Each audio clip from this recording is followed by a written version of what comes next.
আজ 28শে সেপ্টেম্বর আমরা দুপুর 1টার দিকে তেনজিং নরগে বাস স্ট্যান্ড থেকে রওনা দিলাম প্রথম যাত্রা আমাদের সিলারিগাঁওয়ের উদ্দেশ্যে। দুপাশের পাইন ফরেস্টের মধ্যে দিয়ে আমাদের গাড়ি চলেছে। তো এই দৃশ্য সাধারণত দেখা যায় না আমাদের কলকাতায়, তো আমরা এই দৃশ্য খুবই ভালো উপভোগ করছি, আপনারা উপভোগ করুন।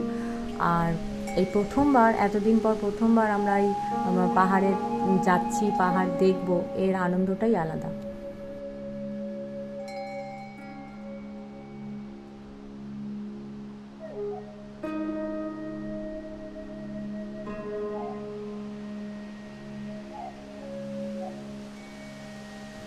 সমতল ভূমি দিয়ে যেতে যেতে প্রথম ডান দিকের একটা মোড় এলো, যেটা ঘুরে আমরা সামনে পাহাড়ের উদ্দেশ্যে রওনা দিলাম। এবং আমাদের প্রত্যেকেরই এই একটা ইচ্ছা থাকে যে প্রথম পাহাড়ে উঠবো বা প্রথম পাহাড়টা দেখতে পাবো দার্জিলিংয়ে গিয়ে বা সিকিমে গিয়ে। তো সেই মুহূর্তটা আমাদের কাছে চলে এসেছিলো। আর এরপর থেকে তো আর বলতেই হবে না, ডান দিক বাঁ দিক এদিক ওদিক ঘুরে রাস্তা, এবং সেই রাস্তার জন্য অনেকেরই শরীর খারাপ হয়ে গেছিলো, কারণ আমাদের জার্নিটা যেহেতু বাসে ছিল অনেকটা আমাদের ধকল গেছিলো। বাট হ্যাঁ, রাস্তাটা খুব সুন্দর ছিল, অসাধারণ রাস্তা ছিল, এবং সেই সঙ্গে সূর্যের যে বিকিরণটা আসছিল, সূর্যের যে আলো আসছিল, সেটা দুর্দান্ত লাগছিল। এখন অলমোস্ট 3টে বাজে, অলমোস্ট না 3টেই বাজে বেসিক্যালি। আমরা একটা জায়গায় ব্রেক নিয়েছি, দেখিয়ে দিই একবার। এই হচ্ছে এখানটায় ব্রেক নিয়েছি, অ্যান্ড এটাই ঢুকেছি এই হোটেলটা। বেসিক্যালি আমরা এখানে একটুখানি হালকা ফুলকা খাওয়া দাওয়া করবো। এবছর প্রচুর জ্যাম আছে, এই বছর না হয়তো পুজোর সময়তে এরকমই থাকে, প্রচুর জ্যাম। তাই উঠতে আমাদের 4 ঘন্টার রাস্তাটা অলমোস্ট 6 আওয়ার্স লাগবে, এটা ড্রাইভার দাদা বলছে। তো লেটস সি কী হয়। চলুন তাহলে খেয়ে নেওয়া যায়। আমরা এখানে আপাতত ওয়াই অর্ডার দিয়েছি, সবাই মোটামুটি ওয়াই, কেউ ডিম ওয়াই, আমরা নর্মাল ওয়াই। ওদিকে হচ্ছে চিকেন ওয়াই। সুলগ্না কিছু খাচ্ছে না।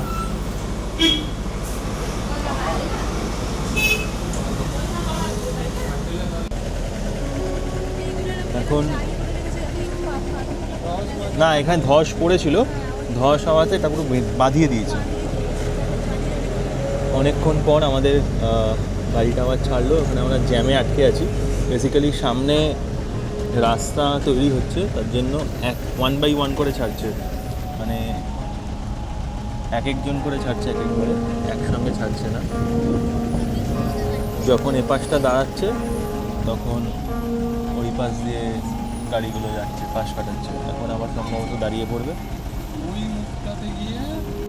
ডান দিকেই দেখতে পাচ্ছেন তিস্তা নদী। তিস্তা নদীর ভয়ঙ্কর রূপ আমরা দেখেছি ভিডিওতে, খবরে। তো বর্ষার জন্য এর জল প্রচণ্ড পরিমাণে বেশি, জলে টইটুম্বুর হয়ে গেছে।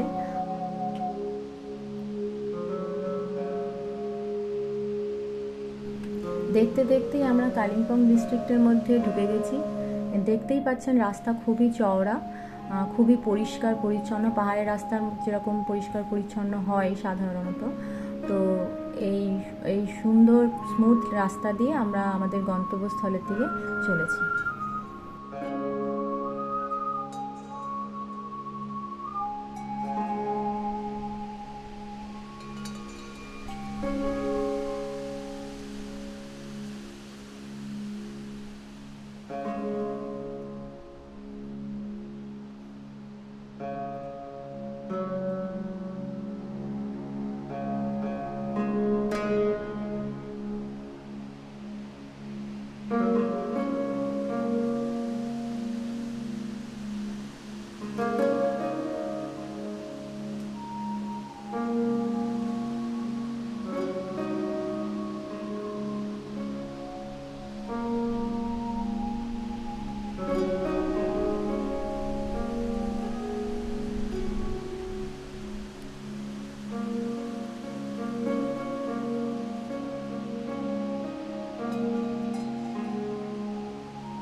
ড্রাইভার দাদার কথা মতো আমাদের সত্যি সিলারিগাঁও ঢুকতে অন্ধকার হয়ে গেল, রাত্রি হয়ে গেল। সুতরাং গাড়ির স্পিডও কমে গেছিলো তুলনামূলকভাবে। আর অন্ধকারের মধ্যে দিয়ে সিলারিগাঁওতে প্রবেশ করছি যখন, বুঝতে পারলাম যে এটা সত্যিই গ্রাম, কারণ আলোর পরিমাণ যথেষ্ট কম ছিল।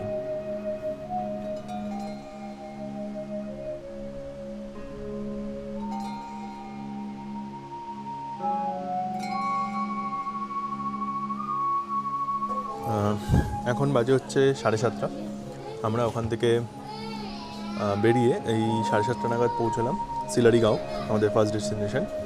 আমার ইচ্ছা ছিল যে আমি নিজেও একটু বিকেলবেলাতে ঘুরবো এবং আপনাদেরকেও দেখাবো চারদিকে, কিন্তু আমরা এতটাই দেরিতে পৌঁছেছি যে অবশ্যই বুঝতে পারছেন যে সিলারিগাঁওতে সব অন্ধকার হয়ে গেছে এবং মোটামুটি সবাই মানে পুরো গ্রামটাই অন্ধকার।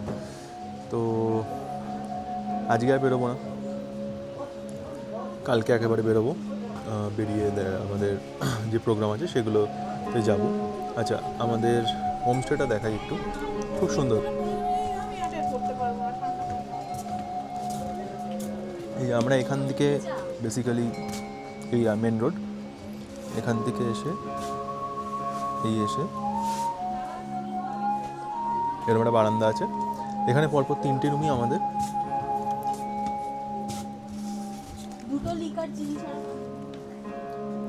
এইটা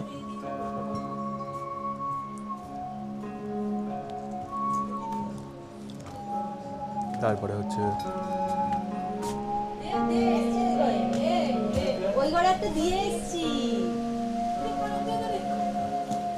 এই আরেকটা রুম, এই হচ্ছে এখানে ডবল বেড, আর একটু দাঁড়াও, এই হচ্ছে ডবল বেড একটা, আর তাহলে সিঙ্গেল বেড,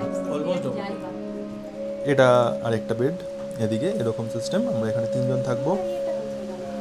আর আয়না আছে, এখানে টাইমিং দেওয়া আছে, কখন ব্রেকফাস্ট, লাঞ্চ, দেন স্ন্যাক্স, ডিনার, এসবের টাইমিং দেওয়া আছে।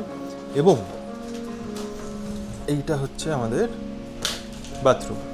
বাথরুমটা পরিষ্কার আর ভালো, খারাপ নয়। এই সিলারিগাঁওতে এসে বাথরুম এরকম পরিষ্কার থাকবে আমার এক্সপেকটেশন ছিল না, বাট যথেষ্ট ভালো, যথেষ্ট পরিষ্কার, সো অসুবিধা হওয়ার কথা নয়। আর এরকমই সেম ওই রুমটাই এই মুহূর্তে যাওয়া যাচ্ছে না, তাই তো? এইখানে এই রুমটাতেও সেমই ডিজাইন, তাহলে ডিফারেন্স হচ্ছে যে যেহেতু এটা ধারের রুম, তাই এখানে একটা জানলা আছে আয়নার জায়গায়, আয়নাটা এইদিকে। বাকি পুরো ডিজাইনটাই সেম, লেআউটটাও সেম, অ্যান্ড অবভিয়াসলি বাইরের দিক দিয়ে এখানে পুরো গ্রামটা দেখা যাচ্ছে। ওদিকটা সিকিম, ওদিকটা হচ্ছে সিকিম।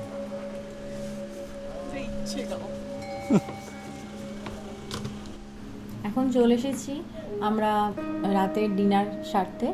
তো এখানে আমাদের ভাত দিয়েছে, ডাল দিয়েছে, পাঁপড় দিয়েছে, তার সাথে মাংস দিয়েছে। আর আমরা এটা ছাড়াও সন্ধেবেলা আসার পর আমরা ভেজ পকোড়া আর চা স্ন্যাক্স হিসাবে খেয়েছি।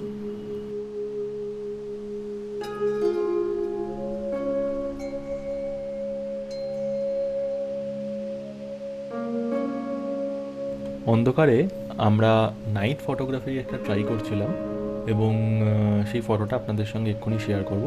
খারাপ ওঠেনি, ভালোই উঠেছে। আপাতত আজকে এই অবধি। কালকে সকালবেলা সিলারিগাঁওয়ের সকালটা এবং কিছু এদিক ওদিক রাস্তা যেখানে আমরা ঘুরেছি সেইগুলো দেখাবো।